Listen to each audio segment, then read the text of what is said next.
ఆదికాండం 39:8. అయితే అతడు ఒప్పక, నా యజమానుడు తనకు కలిగినదంతయు నా చేతికి అప్పగించను కదా, నా వశమున తన ఇంటిలో ఏమి ఉన్నదో అతడు ఎరుగుడు. ఈ ఇంటిలో నాకంటే పైవాడుగా ఎవడునూ లేడు. నీవు అతని భార్యవైనందున నిన్ను తప్ప మరి దేనిని నా చేతికి అప్పగించకుండా ఉండలేదు. కాబట్టి నేనెట్లు ఎంత ఘోరమైన దుష్కార్యము చేసి దేవునికి విరోధంగా పాపం కట్టుకుందునని తన యజమానుని భార్యతో అనెను. ఇక్కడ సందర్భం ఏంటనంటే, యోసేపుని అందరూ దూరం చేశారు. ఈయన పుట్టాడు, తల్లి పోయింది కదా అని చెప్పి తండ్రి ఏం చేస్తున్నాడు అని అంటే, తల్లి ప్రేమకి ఎటు వీడు నోచుకోలేకపోయాడు కదా, కనీసం తల్లి ప్రేమ తండ్రి ప్రేమ రెండు ఇనుమడించి వీనికి రెట్టింపుగా చూపిద్దామని చెప్పి మిగిలిన వాళ్ళకంటే ఇతనిని ఎక్కువగా ప్రేమించి ఏం చేశాడని అంటే, అందరికి మామూలు అంగీలు ఇస్తున్నాడు, ఇతనికి మాత్రం విచిత్రమైన అల్లికతో అల్లిన అంగీని ఇస్తున్నాడు. అలాగున అమితంగా ప్రేమిస్తున్నాడు, ఎక్కువైన ప్రేమ చూపిస్తున్నాడు. దానికి కూడా కారణం పక్షపాతం అని కాదు. మిగిలిన వాళ్ళందరినీ తల్లి పెంచింది, పెద్ద చేసింది, పాలు ఇచ్చింది, పడుకోబెట్టింది, పక్కన వేసుకుంది, ఓదార్పునిచ్చింది, ఆదరణ ఇచ్చింది, సంతోషం ఇచ్చింది, అన్నీ చేసింది. కానీ యోసేపు అనేవాడు పుట్టగానే తల్లి చనిపోయింది. వీనిని కని నా చేతికి అప్పగించి ఆమె కన్ను మూసింది. తల్లి ప్రేమకు వీడు నోచుకోలేదు. ఆ కొరత, ఆ వెలితి వీడికి కనపడకూడదని చెప్పి యాకోబు కుమారుడై ఉన్న యోసేపుని ఏం చేస్తున్నాడు అంటే ఎక్కువగా ప్రేమిస్తున్నాడు. కొంచెం ఎక్కువగా ప్రేమించేసరికి మిగిలిన వాళ్ళకి ఎట్లాగున్నది అది అని అంటే తట్టుకోలేకపోయారు. ముందు చెబితే బాగుండేది, వాళ్ళ నాన్న అడిగితే మొత్తానికి వీళ్ళకి కనపడకుండా ఆ కొరత తీర్చేవాడే. వాళ్ళందరూ చూస్తున్నారు, కిటికీల్లో నుంచో సందుల్లో నుంచో కంతల్లో నుంచో చూశారు. ఎక్కడ పోతే బుద్ధి చూసి ఏం చేశారనంటే, నిండా పగబోని యోసేపును పట్టుకొని ఒక గోతిలో వేశారు. గోతిలో వేయటానికి గల కారణం ఏంటనంటే, యోసేపు మంచి రూపవంతుడు, సుందరుడు. వీళ్ళు అనుకుంటున్నారు తల్లి ప్రేమకు నోచుకోలేదని ఈయన ప్రేమిస్తుంటే వీళ్ళేమనుకుంటున్నారు అంటే, వీడు రూపవంతుడని, వీడు సుందరుడని. ఎక్కడుందో రూపం కలిగినాడు సుందరుడని చెప్పి నోటికి వచ్చిందల్లా చెబుతున్నాం అనుకుంటారేమో. అందులోనే ఉంది 39వ అధ్యాయము 6వ వచనంలో అంటాడు, యోసేపు రూపవంతుడు, రెండవది సుందరుడై ఉన్నాడు. అందుకని చెప్పి ఈయన ఎక్కువ చూస్తున్నాడు అని అనుకున్నారు. ఈయన లేకుండా చేద్దాం అనుకున్నారు, గోతిలో వేశారు. గోతిలో నుంచి చిన్నోళ్ళు చెప్పిన ఆలోచన విని తీసి వేరే వాళ్ళకి అమ్ముకున్నారు. ఐగుప్తు దేశానికి వెళ్ళిపోయాడు. అన్నల ప్రేమకి దూరం అయిపోయాడు, కడుపున కన్న తండ్రి ప్రేమకి దూరం అయిపోయాడు, తల్లి కన్నదే ప్రాణం విడిచింది. ఇలాంటి ఒంటరి అనుభవాలలో బలురక్కసి చెట్ల మధ్యలో జీవితం గడుపుతున్నట్టుగా ఉంది. ఈలోగా తను దాసునిగా పనిచేస్తున్న పొతీఫర్ ఇంట్లో పొతీఫర్ భార్య ఆయనతో పాపం చేయమని బలవంతం చేస్తే ఆయన అంటున్నాడు, ఎవరూ నన్ను చూడకపోవచ్చు, మన ఇద్దరమే ఇక్కడ ఉండొచ్చు, కానీ నా దేవునికి విరోధంగా ఈ దుష్కార్యము చేసి ఈ మహాపాతకాన్ని నేను ఎలాగునా ఒడి కట్టుకుంటా, పొరపాటును కూడా చెయ్యనన్నాడు. పారిపోయాడు. తర్వాత ఎక్కడికి వెళ్ళాడు? చెరసాల పాలయ్యాడు. చెరసాలలో పడవేయబడిన తర్వాత అక్కడ ఇద్దరు తోడయ్యారు, పానదాయకుల అధిపతి, భక్ష్యకారుల అధిపతి. ఇద్దరు ఏడుస్తుంటే ఒకటి కల చెప్పాడు, అబ్బాయి ఇదిగో నీ యొక్క కలభావం ఇదిరా, నువ్వు పోగొట్టుకున్న ఉద్యోగం మరలా నీకు వచ్చింది, సస్పెండ్ చేశారు కదా, నీ పోస్ట్ మరలా నీ చేతికి ఇస్తారు, నువ్వు మరలా రాజు దగ్గర పాత్రను అందిస్తావు, నీ ఉద్యోగం నీకు దక్కిద్ది, అయితే నీకు మేలు కలిగినప్పుడు నన్ను జ్ఞాపకము చేసుకో, తప్పకుండా గుర్తు చేసుకుంటా అన్నాడు.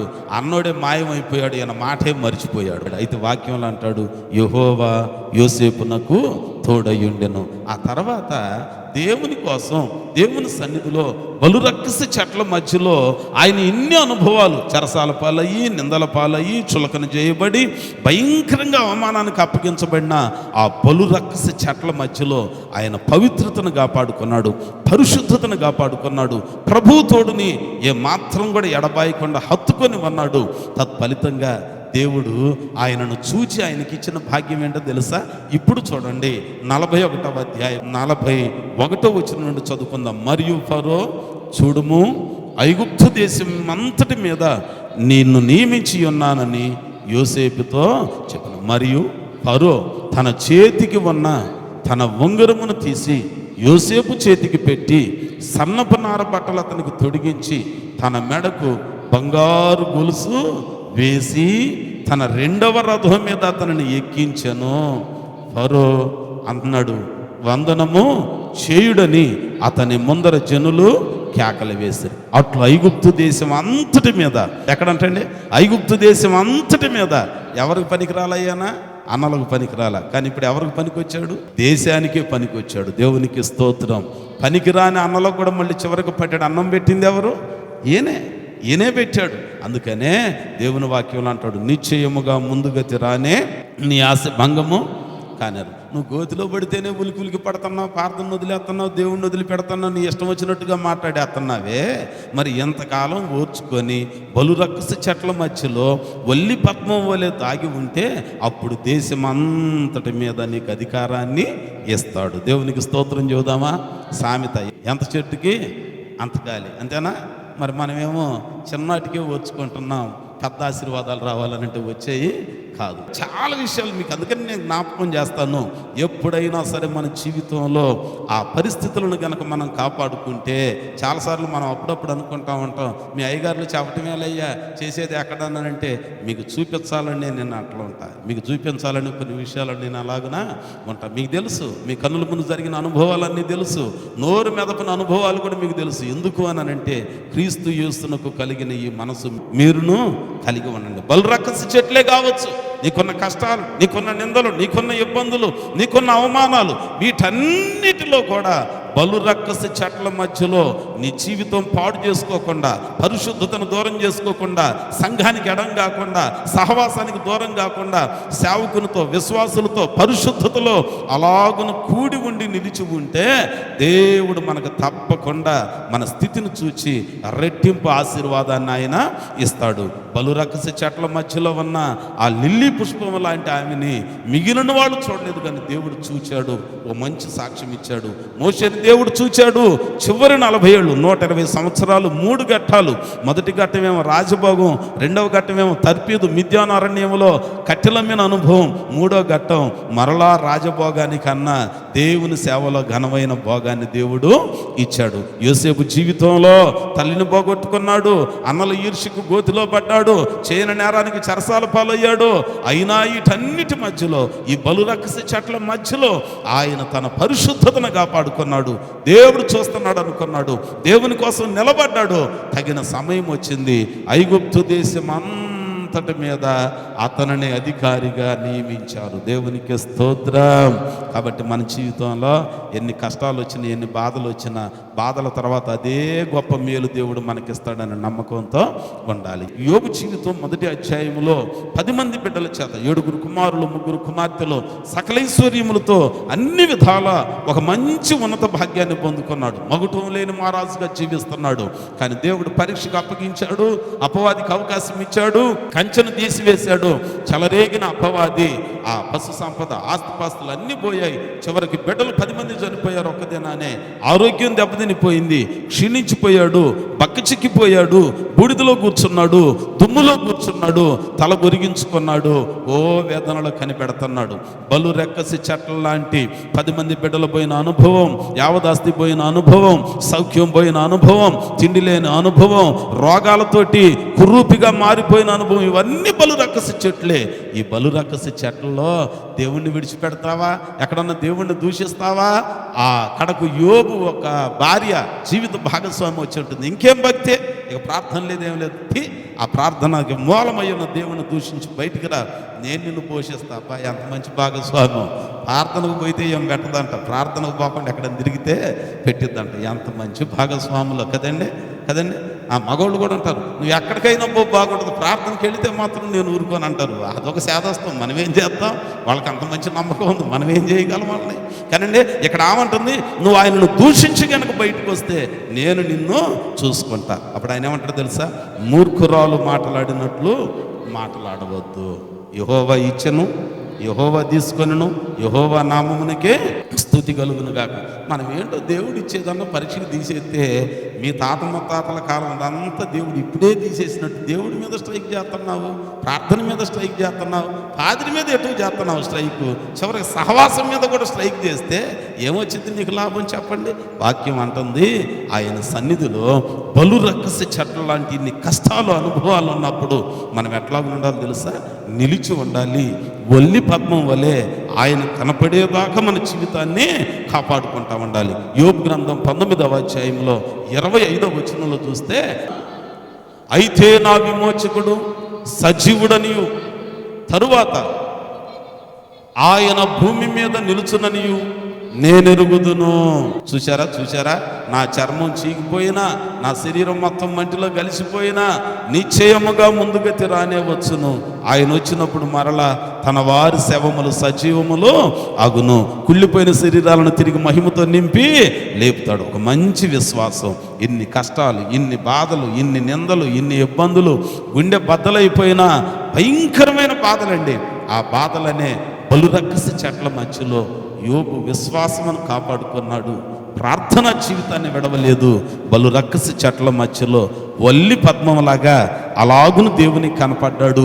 దేవుడు చూసి ఫలా నమ్మకమైన దాసుడని భుజం తట్టి వెళ్ళిపోయేవాడు కాదు. 42వ అధ్యాయం 10వ వచనంలోనికి రాగానే అంటున్నాడు, చూచాడు దేవుడు. చూచిన దేవుడు ఏం చేశాడట? అందులో అంటున్నాడు 42:10లో, మరియు యోబు తన స్నేహితుల నిమిత్తం ప్రార్థన చేసినప్పుడు యెహోవా తన క్షేమస్థితిని, ఇప్పుడు పోగొట్టుకున్న క్షేమం రావాలంటే ఏం చేయాలి? దేవుడు పరీక్ష గడిచిపెట్టినా, మనం చేసిన పనులను బట్టి శిక్షగా వచ్చినా, ఇప్పుడు ఆ క్షేమస్థితి మరలా మనకు రావాలంటే ఏం చేయాలి? మనం ప్రార్థన చేయాలి. కష్టాలు కలిగినప్పుడే మనం ఎక్కువగా ప్రార్థన.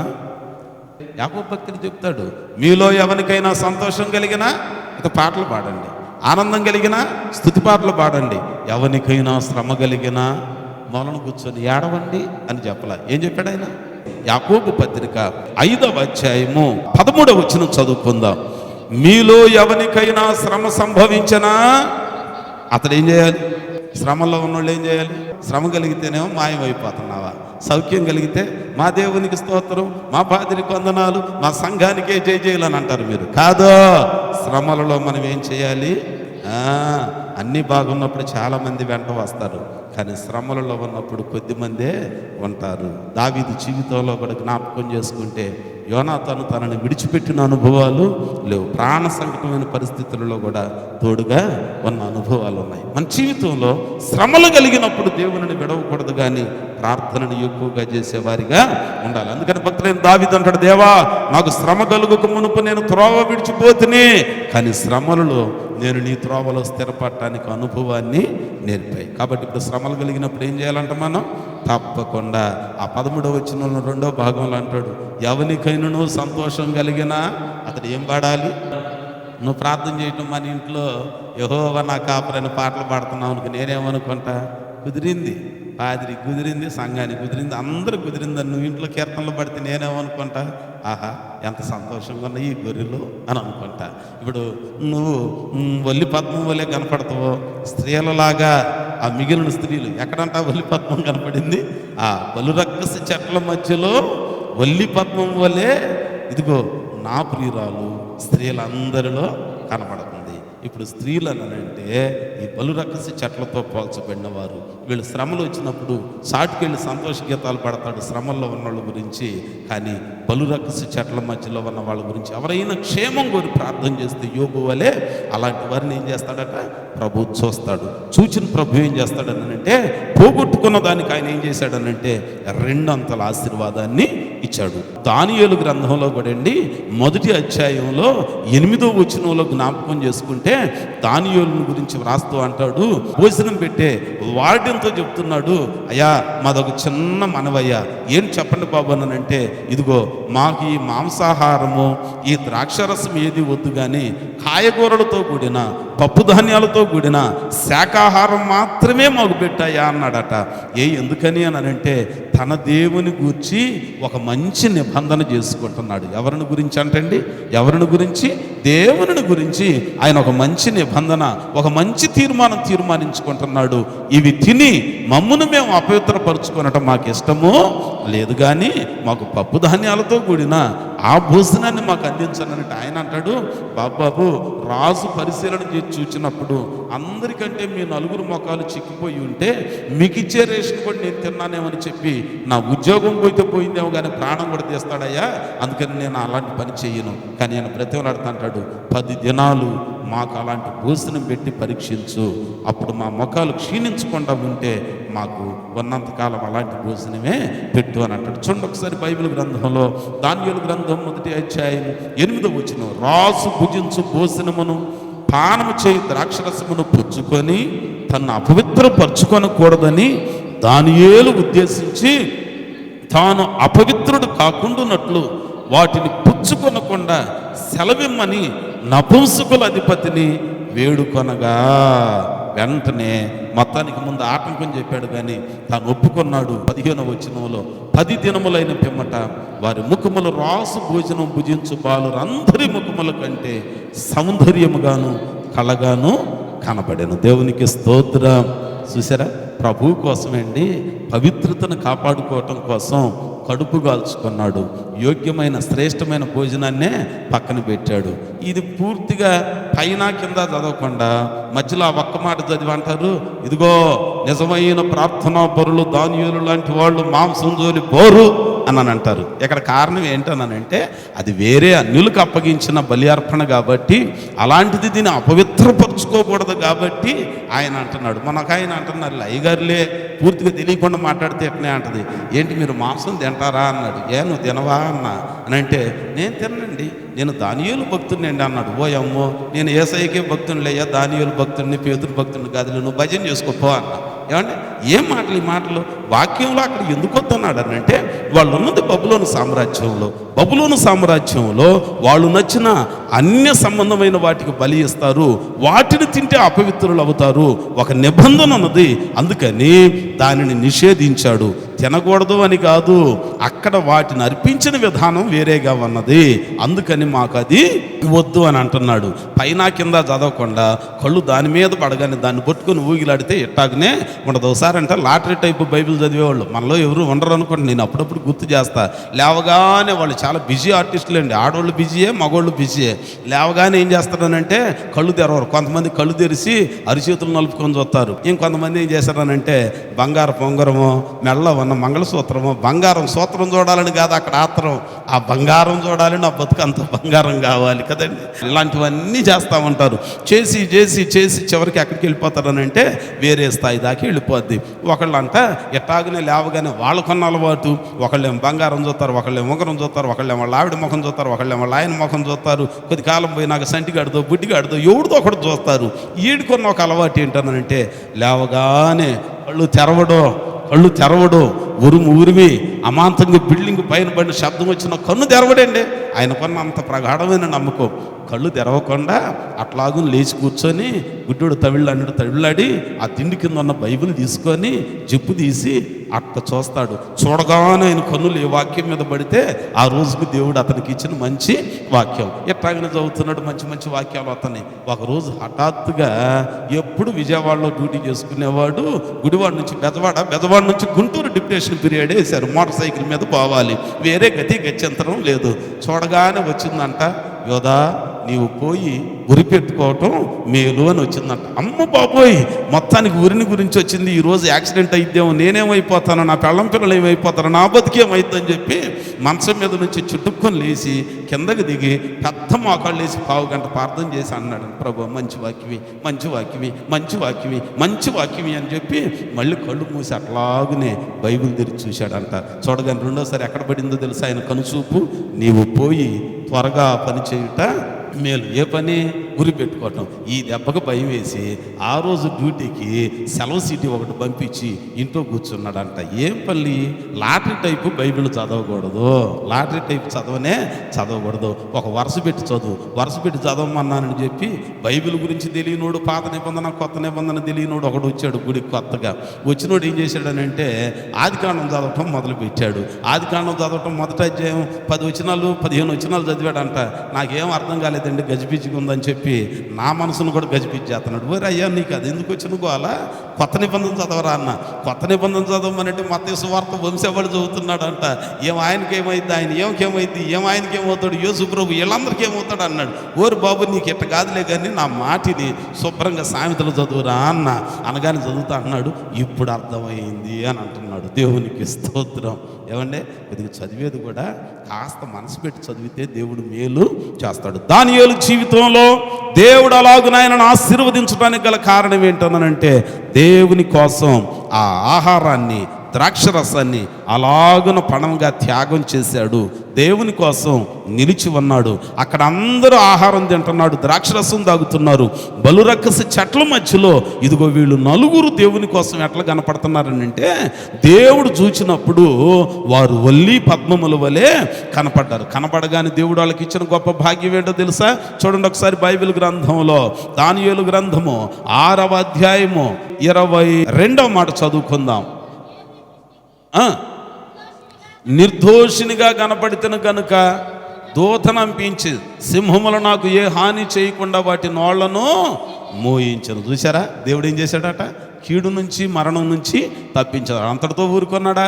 6వ అధ్యాయం 28వ వచనం, ఈ దానియేలు దర్యావేషు ప్రభుత్వ కాలమందు, కోరేషు ప్రభుత్వ కాలమందు వర్ధిల్లెను. ఇద్దరి కాలాలలో కూడా వర్ధిల్లాడు. సరే, ఈయనతో పాటు ద్రాక్షరసం మాంసాహారం మానుకున్న వాళ్ళు మిగిలిన వాళ్ళు ముగ్గురు ఉన్నారుగా, వాళ్ళ సంగతి ఏంటి అని అంటే అక్కడ అంటాడు 3వ అధ్యాయం 30వ వచనం వాళ్ళు అంటున్నాడు, అంతటి నుండి రాజు షడ్రకు మేషకు అబెద్దెనుగో అను వారిని బబులోను సంస్థానములలో హెచ్చించును. బలు రక్కసి చెట్లు ఎట కనపడ్డారు? వీళ్ళు వల్లి పద్మముల వలె కనపడ్డారు. ఇప్పుడు మన జీవితాలు, మన బ్రతుకులు కూడా ప్రభు చూడటానికి నిశ్చయముగా తన కనుచూపు మన మీద ఉంచాడు.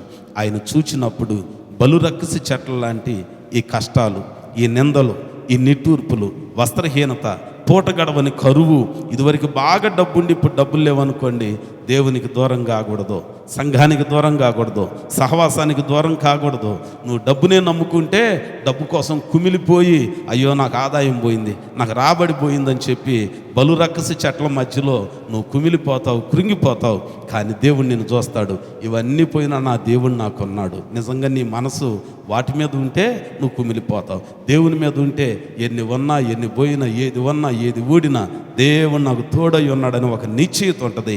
ఆ నిశ్చయిత నిన్నేం చేసిద్దనంటే ఊహకు మించిన ఆశీర్వాదాలతో నింపి తీరుతుంది. మోషేకు ఆ నిశ్చయిత ఉంది.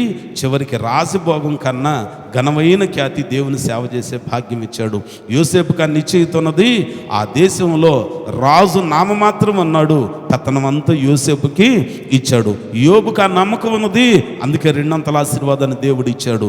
38వ అధ్యాయం యెషయా గ్రంథంలో హిజ్కియా కూడా బలు రక్కసి చెట్లు లాంటి రాసపుండుతో బాధపడుతున్నాడు. 38వ అధ్యాయం 5వ వచనంలోనికి రాగానే హిజ్కియా నీవు కన్నీరు విడుచుట నేను చూచా. బలు రక్కసి చెట్లలో కూడా ఇంత మరణకరమైన వార్త విని కూడా నువ్వు కన్నీరు విడిచావు చూడు, అది నేను చూచా. నాకు వల్లి పద్మం వలె కనపడ్డావు. మరి ఏం చేసావయ్యా అంటే నేను నీకు 15 సంవత్సరాల ఆయుష్యముని ఇస్తున్నా. అంతేకాదు, నేను బ్రతికున్నంతకాలం నీ రాజ్యం మీదకి ఏ శత్రువు రాడు, దండెత్తి రావటానికి వీలు కంచె వేస్తున్నా. అంతేకాదు, నీకున్న పుండు మానిపోవటం కోసం అంజూరు పడను తెచ్చి కట్టమంటున్నాడు. ఎంత గొప్ప భాగ్యం! బలు రక్కసి చెట్ల లాంటి అనుభవాలలో ఆయన చూస్తూ ఉంటాడు. నిన్ను నన్ను చూచినప్పుడు ఆయనకు వల్లి పద్మం వలె కనబడితే మోషే భక్తుడు కనపడ్డాడు, యోసేపు భక్తుడు కనపడ్డాడు, యోబు భక్తుడు కనపడ్డాడు, హిజ్కియా భక్తుడు కనపడ్డాడు, దానియేలు కనపడ్డాడు, దావీదు కనపడ్డాడు. అందుకే దేవుడు వారిని రెట్టింపు ఘనతకు పాత్రులుగా చేశాడు. కూడి ఉన్న నీవు నేను కూడా అలాగున ఆయన దృష్టి చూచినప్పుడు ఆయనకి ఇష్టలుగా మనం ఉందాం. మన జీవితాలను సరి చేసుకుందాం, మన బ్రతుకులను సరి చేసుకుందాం, ఆయన రాజ్యంలో చోటు చేసుకుందాం. దేవుడి మాటలు మన వినికిళ్ళలో ఫలింపచేయునుగాక. ఆమేన్. ఇదే నాన్న వాక్యంలో శ్రేష్టమైన మాటలు మనం ఆలకించాం తల్లి. దేవుడు నమ్మదగిన వాడు కదా, ఆయన నమ్ముకొనదగిన వాడు కదా, ఆయన మాట ఇచ్చి తప్పేవాడు కాదు, ఆడిన మాట తప్పటానికి నరుడు కాదు ఆయన. దేవుడు ఆయన మాట తప్పేవాడు కాదు. ఆయన మాట ఇచ్చి దానిని నెరవేర్చడానికి త్వరితగతిన వేగిరంతో కనిపెట్టేవాడు. ఈరోజు మన జీవితాలు, మన బ్రతుకులు ఎట్లాగా ఉంటున్నాయి? ఎంత కష్టాలలో కూడా, ఆ ముండ్ల మధ్యలో కూడా లిల్లీ పుష్పం సౌందర్యాన్ని కోల్పోకుండా, లిల్లీ పుష్పం తనకున్న అందాన్ని కోల్పోకుండా, లిల్లీ పుష్పం తనకున్న పరిస్థితులు చుట్టూ ఉన్న ముండ్లలో ఎక్కడ గాయపరచబడకుండా ఉండటానికి గల కారణం అది పూసిన కొమ్మ యొక్క పరిస్థితులు బలం కలిగి ఉన్నవి. వంగిపోయేవి కాదు, కదిలిపోయేవి కాదు. కారణం అది షారోను పొలములలో, షారోను బయళ్లలో, అంటే మంచి ఆహారం, సమృద్ధి కలిగిన మేత భూమి కలిగిన స్థలం షారోను పొలం శ్రేష్టమైన మేత భూమి కలిగింది. షారోను పొలం సమృద్ధి కలిగిన ఆహారం కలిగింది. ఆ సమృద్ధితో కూడిన ఆహారం ద్వారా వచ్చిన పోషణే అటు ఇటు ఒరిగిపోక, ముండ్లకు తగిలి గాయపరచబడక సౌందర్యాన్ని కాపాడుకుంది, పటుత్వాన్ని కాపాడుకుంది, అందాన్ని కాపాడుకుంది. ఆ బీడు భూమిలో మంచి మేత ద్వారా, బలమైన ఆహారం ద్వారా అది వికసించటానికి సూర్యకిరణాలు ఎలాగున అవసరమో నీతి సూర్యుడు కూడా దాని మీద ఉదయించి చూచాడు, భద్రంగా కాపాడాడు. ఈ దినాన నీ జీవితంలో, నా జీవితంలో కష్టాలున్నాయి, నిందలున్నాయి, నిట్టూర్పులున్నాయి, బాధలున్నాయి. ఇవన్నీ బలురక్కసి చెట్లే. తినటానికి తిండి లేని అనుభవాలు, వంటింటిలో ఏది లేని అనుభవాలు కావచ్చు. దేవునికి దూరం అవుతున్నావా? సంఘానికి దూరం అవుతున్నావా? సహవాసానికి దూరం అవుతున్నావా?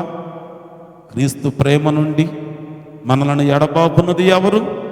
వస్త్రహీనత, కరువా, ఖడ్గమా, నిందల, నిట్టూర్పుల? పౌలు భక్తుడు అంటున్నాడు, ఇవేవి మనలను దేవునికి దూరం చేయకుండా చూసుకోవాలి. ఉన్నవన్నీ పోయిన, కడకు ప్రాణం పోయే అనుభవాలు వచ్చిన ఆయన అంటున్నాడు, నేను క్రీస్తు నుండి వేరుగాను, క్రీస్తులోనే ఉంటా. ఎవరు మనల్ని విడిచిన, సౌఖ్యం నిన్ను విడిచిపెట్టిన, ఆరోగ్యం నీకు ఆమడ దూరం అయిపోయినా, క్షేమం కనుచూపు మేరలలో కనపడకపోయినా, బలురక్కస చెట్ల లాంటి ఇలాంటి వాటన్నిటి మధ్యలో దేవుడు చూస్తున్నాడని గుర్తుపెట్టుకొని నమ్మకంగా ఉంటే ఆయన నిన్ను విడిచిపెట్టడు, నిన్ను మరిచిపోడు, నిన్ను ఎప్పటికీ దూరం చేయడు. ఇది నాన్న దేవాతి దేవుని సముఖానికి వచ్చిన మనం, ఆయన పాదాల చెంత చేరిన మనం ఆయన సన్నిధిలో వేడుకుందాం, మనసారా కోరుకుందాం. ప్రభువా, నీవు నాకు కావాలయ్యా, నీవుంటేనే నా జీవితానికి మేలు కలుగుతుంది, నీవుంటేనే నా జీవితం ఫలభరితంగా ఉంటుంది. ప్రార్థన చేసుకుందాం. మహాపరిశుద్ధుడా, మిక్కిలి కృప కలిగిన మా తండ్రి, జీవము కలిగిన దేవా, జీవాధిపతి, మీకు వందనాలు, స్తుతులు, స్తోత్రములు చెల్లిస్తున్నాము నాయన. ప్రభా, గడిచిన కాలం అంతా ప్రభా అల్పలమైన మమ్మల్ని మీరు జ్ఞాపకం చేసుకొని మా మటుకు మీరు ఇచ్చినటువంటి యోగ్యతకై మీకు వందనాలు చెల్లిస్తున్నాము నా తండ్రి. దైవ సేవకు నిలబెట్టుకొని నా తండ్రి అందరితో మాట్లాడి ఇతని బట్టి మీకు వందనాలు, స్తుతులు, స్తోత్రాలు చెల్లిస్తున్నాం. ఉన్నటువంటి వాక్యాన్ని ప్రతి బిడ్డ హృదయములో నూరంతలుగా నీరు కట్టి ఫలింపచేయమని మీ సన్నిధిలో వేడుకుంటున్నాము నాయన. నీ సన్నిధిలో నీకు వచ్చే మనవులైతే విన్నవించుకుంటున్నారు. ప్రతి మనవని ప్రభా ఆలకించి బిడ్డలకు జవాబులను దయచేయమని మా ప్రభువైన యేసుక్రీస్తు నామమున ప్రార్థించి అడిగి వేడుకుంటున్నాము తండ్రి. ఆమేన్.